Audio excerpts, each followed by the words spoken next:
This is a continuation of our Global Terrorism Dashboard by Cadet Jordan Asberry and Cadet Nick Miller. Up to this point, the user has input everything from the time frame, longitude, latitude, country selection, and combatant command. They have also chosen what they want their data to sort by. The user has not yet hit the Filter Data button, so as you can see, the My Data worksheet is empty. After the user presses the Filter Data button, based on what the user selected and input into the dashboard thus far, the tool will first filter the data and then display 6 pivot charts on the dashboard.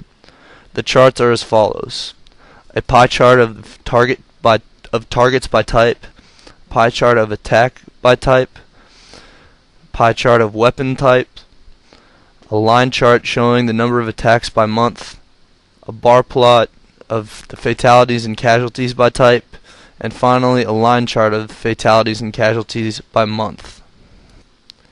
Here's a demonstration of the tool.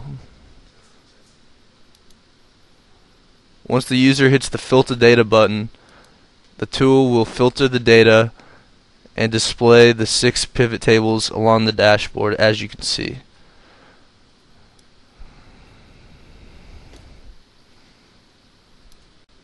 Notice, if the user were to change the country and filter the data once again, the pie charts would be completely different. The same goes if the user selected to sort by combatant command and then hits the Filter Data button. Notice how different the pie charts are from the previous country and combatant command selection. The approach we took to design this project was to build upon our dashboard so that the user could get a visual representation of the data they are looking for without having any previous knowledge of Excel or VBA coding. In other words, we wanted to make it user-friendly and easy to use. Next, we will take a look into the strengths and weaknesses of our code.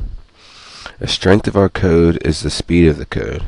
It sorts the data accurately as well as quickly, so the user has the information right in front of them when they need it. A weakness of the code is when the function is running, it briefly flashes to other worksheets instead of staying on the dashboard. Also, the charts and tables have a limited view. Finally, we will take a look of how our code could be perfected or made better for the future. For future reference to add to the code, we would also like to have a place where the user can filter the data based on a specific terrorist organization that committed the attack. This will help the user see patterns in the data so they're able to make future predictions on what a specific terrorist organization would do. This concludes our model of the Global Terrorism Dashboard.